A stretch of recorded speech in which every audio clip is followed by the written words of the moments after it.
Қайырлы күн баршаңызға. Бүгін сіздермен өте дәмді болып шығатын, витаминге толы дәмді тағам дайындайтын боламыз. Видеоны соңына дейін көріңіздер.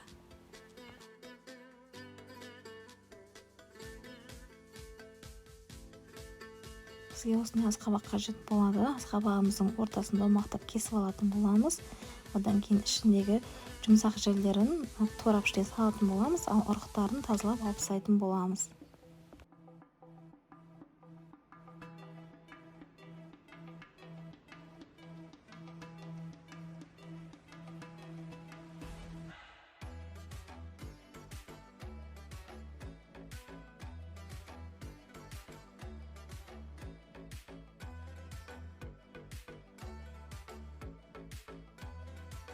Асқабағымызды тазалап болғаннан кейін етімізді ұсақтап түрпіштетіп тұрап шығатын боламыз. Пиязымызды, бұрышымызды, сәбізімізді бұрыш қолданбасаңыздар, қоспасаңыздар да болады.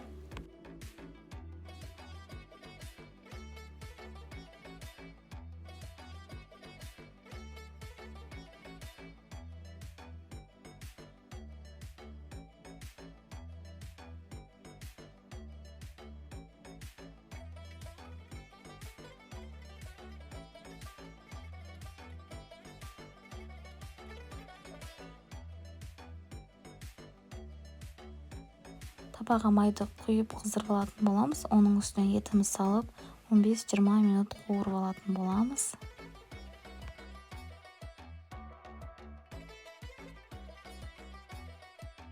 Етімізді жақсылап қуырып алғаннан кейін суы тартылған соң пиязымызды салып 3-4 минуттай қуырып алатын боламыз. Бұрышымыз бен сәбізімізді салып 4-5 минут қуырып алатын боламыз. Дәміне қарай қара бұрышын, тұзын салып араластыратын боламыз. Ең соңында картошкамызды салып баяу отта 10 минуттай қуырып алатын боламыз.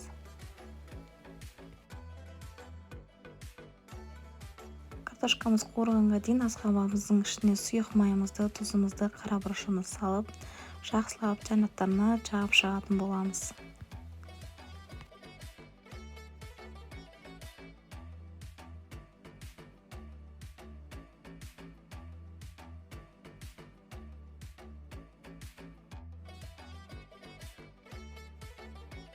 Қуырылған етімізді, картошкаларымызды асқабағымыздың ішіне толтырып жақсылап салып шығатын боламыз.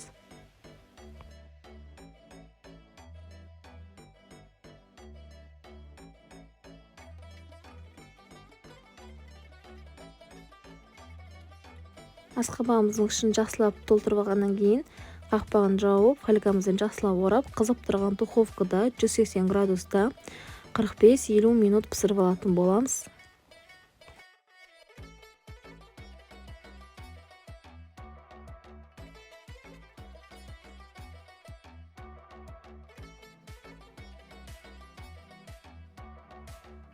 Асқабақ 1 сағаттан аса духовкада тұрды. Мен прям асқабақ езіліп тұрғанын қаладым. Сол кезде дәмді болады.